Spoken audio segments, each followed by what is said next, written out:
Welcome, everyone. This is Mark Olsey with the second class of the course in the Pledge Talk journey. It's the fifth stop called the culture.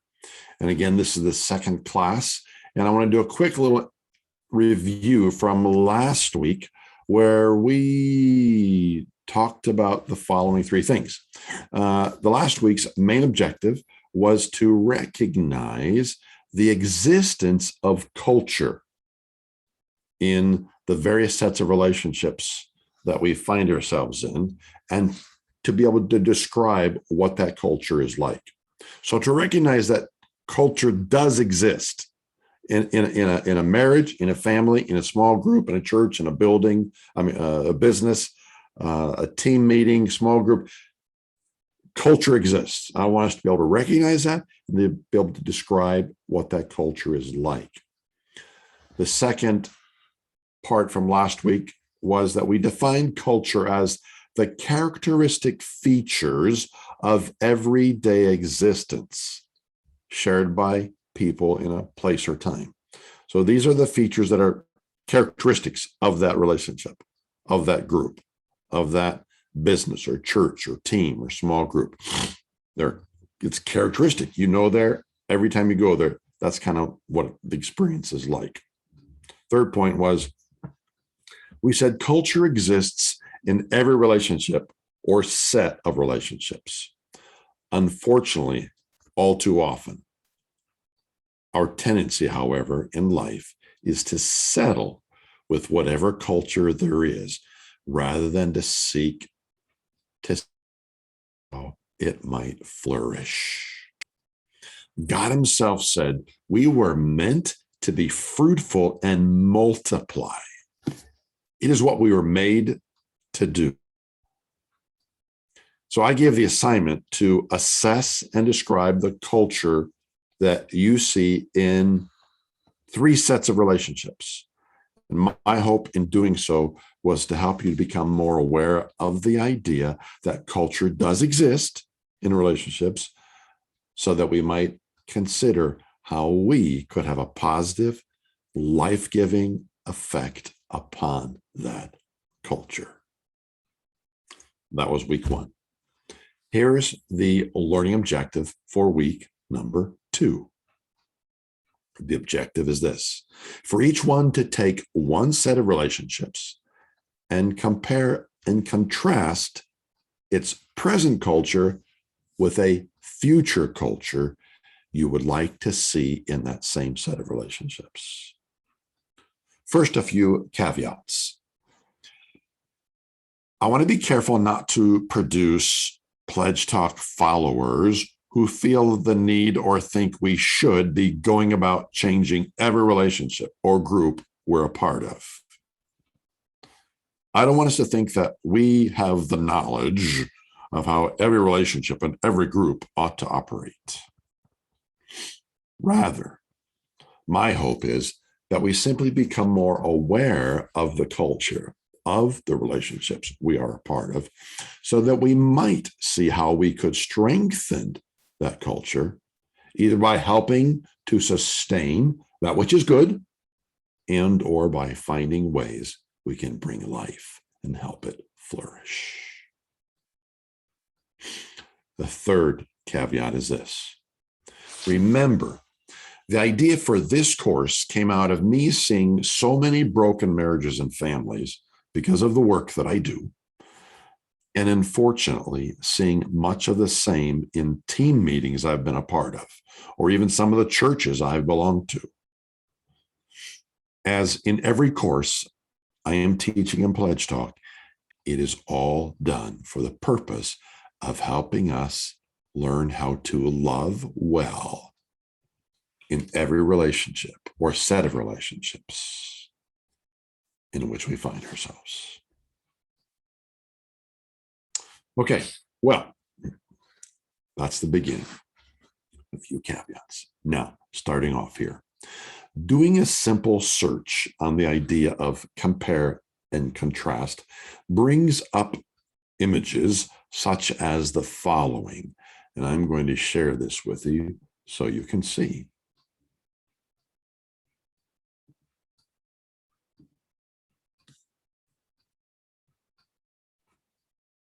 That's our learning objective. Here's the image that we typically see when you look for images on the idea of comparing and contrasting. You'll see two circles overlapping with different information on the left and the right, different contents, different ideas, different thoughts in the circle on the left, way in the circle on the right, and some overlap where there's some similarities in between. Well, I did my own compare and contrast exercise by reflecting on a statement I mentioned in class last week, where Larry Crabb, I remember him saying that if he had one more message to speak before he knew he was going to die, he would title that message, "There is more." There is more. There is more to life. There is more to God. There is more to relationships than we really realize or hardly realize. So I did my own comparison with that last idea that there's so much more to relationships, so much more to relationships that we can experience, and that I want to help people to experience. So I did my own compare and contrast, and here it is.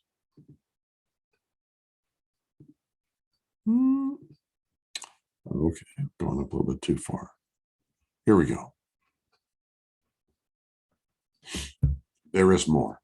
Stage one, or I'm going to call it stage one, but think of the circle on the left, the part that's specifically germane to that part of the circle on the left. I'm going to read across each one of these to say that first part of the circle, then the common area between the two circles, and then the circle that's the specifics that are germane just to the circle on the right. I'm going to call stage one, commonplace, stage two. Okay, so way on the left, I'm going to title that part of the circle, "Those who are unaware that there is more." The people in that circle will have shallow relationships. Now, sliding over, the commonplace between is that we are all made for relationship. And on the right-hand side is the circle that I say, those who are aware that there is more. Those relationships, those people will have the ability to have deeper relationships. Okay, all the way back on the left again, the category, those who are unaware. These people will tend to have above the waterline conversations. They won't go very deep in their conversations. Now, the commonplace is we all want relationship, okay? And those who are aware that there is more will have the below waterline conversations. Back to stage one again. Those who are unaware that there's more, their conflict will tend to lead to disconnection. And the common space again is all seek out relationships. But if you know there is more, conflict will tend to lead to connection, because you'll find a way to make that happen. And you'll know Pledge Talk. Stage number one, those who are unaware there is more in relationships, walls will tend to stay, protect themselves. Now, the reality is the same common thing is that we all have walls. But stage two, if you are more aware or aware that there's more in relationships, walls will come down in those sets of relationships to invite people closer. Back again to stage one, those who are unaware, they will have confusion regarding a lack. There's a lack inside of all of us, a void, an emptiness that moves us through life, prods us to go through life, motivates us to go in life to find some kind of fulfillment or satisfaction. Those who are in stage one who don't really know that there's more to experience in relationships and in life, that confusion about what this is, the lack that they experience, that will lead to confusion. They won't know what's going on. Now, we all experience a lack. That's the common area. Going away to the right, those who are aware, is they will gain understanding about that lack. Why is it there? What is it there for? Back way all the way to the left one more time. Those who are unaware there is more, the satisfaction they find by going to different things to fill up that void, satisfaction will be temporary. And then they'll feel the void again and go out to find some other means, or to demand in a relationship someone else to meet that need once again. Now, sliding back into the common area, all are in pursuit of satisfaction, every one of us. And finally, those who are more aware that there's more and have a growing understanding of that, that void will lead them to finding that which provides lasting satisfaction. Okay, that's a compare and contrast exercise that I did. My desire to teach this class and in life is to see us affecting the cultures in which we live in such a way that we invite people to move from stage number 1 to stage number 2, from the place of just not being aware that there is more to life, more to relationships, more below the waterline to explore, and more to understanding the lack inside, to help us that we might move people from that stage to stage 2, where they do know there is more in life, more in relationships, more below the waterline types of conversations that can be had, and more understanding about the lack that we can experience, and more satisfaction we can experience when we understand that. To move people, my desire is to move people from stage 1 to stage 2. Now, to do this, we need vision. We need a vision to have a positive, life-giving change effect on the lives of those around us, or in a relationship, or a group in which we play a part. We need a vision of who we can become. A few thoughts on this. All too often, when it comes to this idea of vision, we write a vision statement and we hang it on the wall and rarely, if ever, pay attention to it ever again. This does little good. Vision, rather, is helpful for the following. Vision is meant to help us to identify a target, so we know where we're going. We know it, we see it. Vision prompts ideas to get there. Vision provides motivation. And finally, vision reveals our progress. Okay. I want to share a couple personal examples. So about 13, 14 years ago, I had taught Pledge in a conference that I went to. It was a marriage conference, but it was the last session that I taught. And I think I taught 5 other sessions during the weekend, but it was a difficult conference.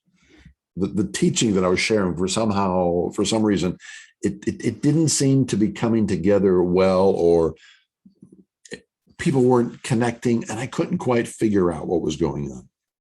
I was struggling. It was one of those times when I felt like I can't wait till this whole experience is over. But I had to keep pushing through. I had brought material. They had come, and I had to teach. Finally, we came to the last session, and it was all on pledge. This was probably one of the first times that I taught it in a formal setting. I taught it and people came alive. They were like engaged, wanting to know more, had all kinds of questions. It was amazing. I went home doing a lot of reflecting. Glad the first part of the conference was over, but so thankful we ended on a positive note. I remember sitting on my couch one day, 3 days after I'd gotten back, and had an experience that is one of the most clear times when I felt I heard God speak to me.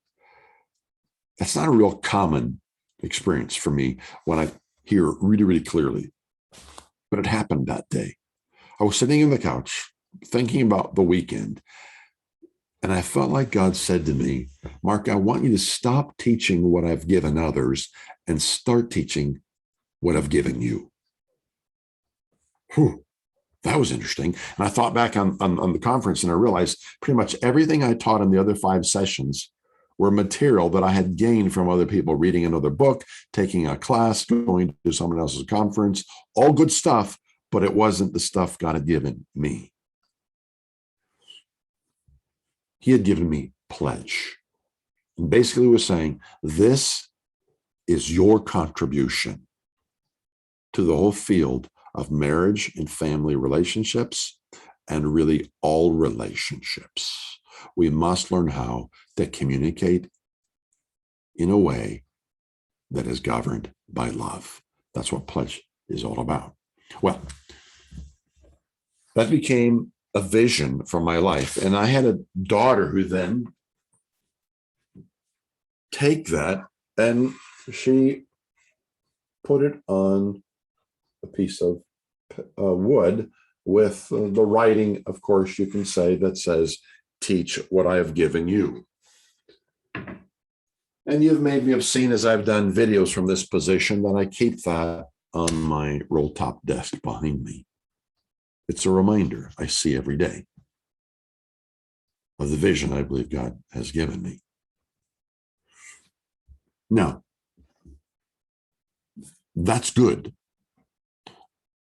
Good to have a memory of the vision, good to have it on a board like that. But what I want to suggest to you is it's not enough. I want to go further with this idea of coming up with a vision. I had another friend named Todd Brashler, who was a peer mentor of mine, and he taught quite a bit on vision. And he talked about the idea that so often we do write it up on a board or on the wall or on a board, and we have the thought in our mind, and then we go our own way.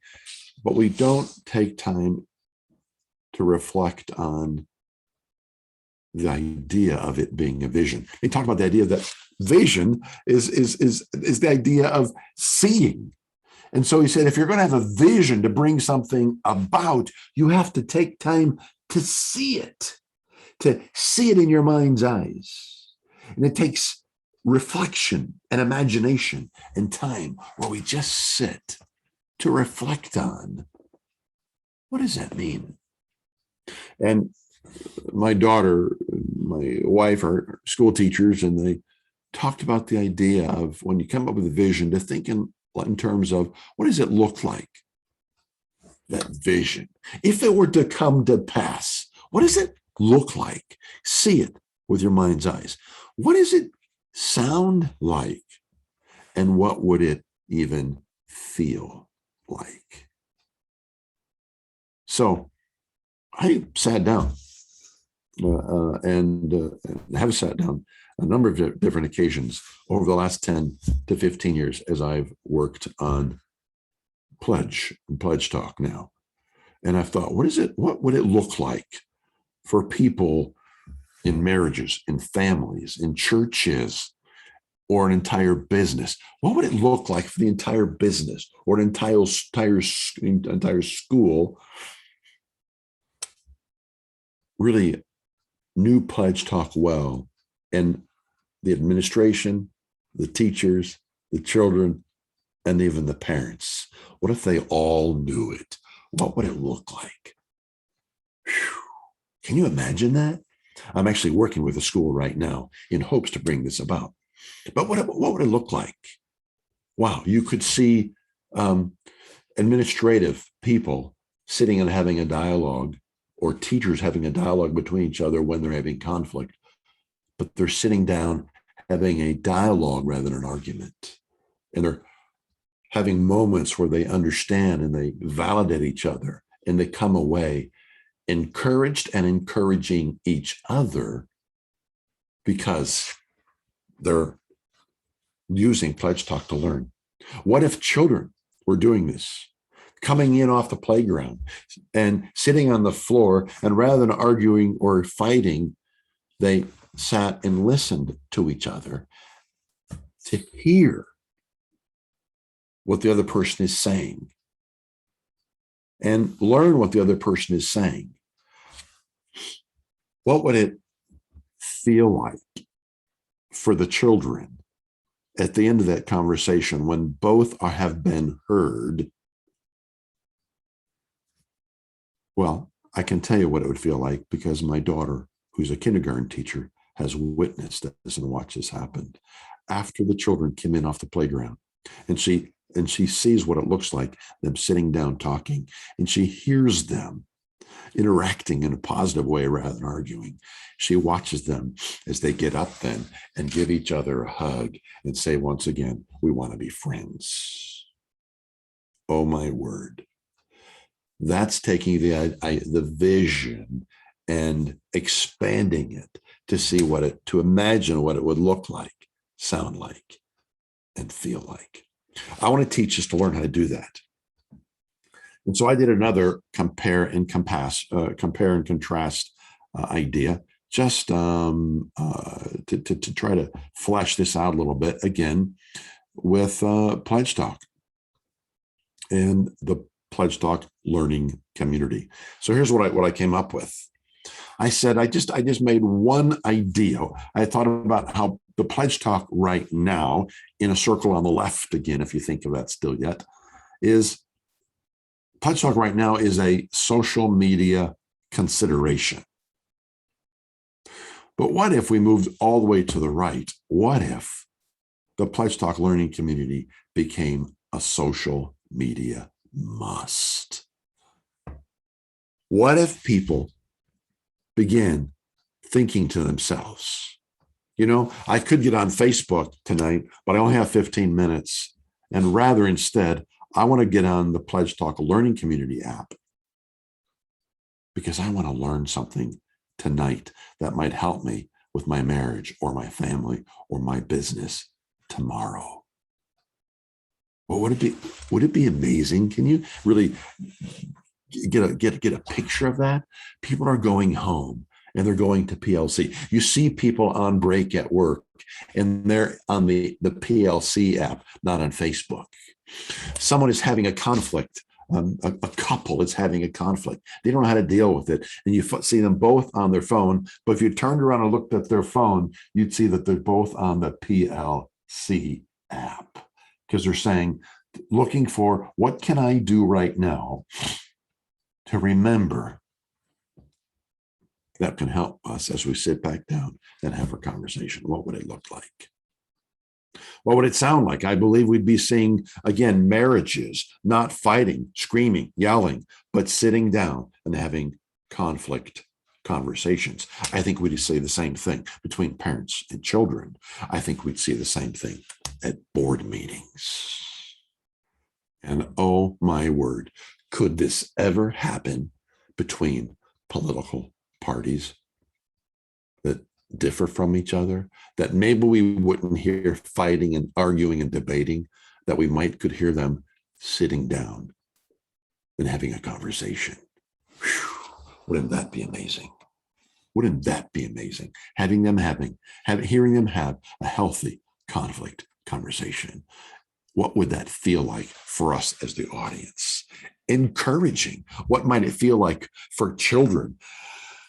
They might feel safe in a family. Husband and wife feel safe in a conversation. A board meeting. being not something that's boring, but something that's actually encouraging for everyone, because we're actually having healthy conversations. This is the kind of exercise I want us to learn to do when we think of a culture that we're a part of. I want us to have a vision for what it might be if we could bring life to it, and all of our understanding about Pledge Talk, how we might bring that to that marriage, that family, that team, that church, that business, that small group. If we might bring the life-giving principles of Pledge Talk to those groups to affect the culture, what might it look like, sound like, and feel like? I want us to spend some time to think about that. Well,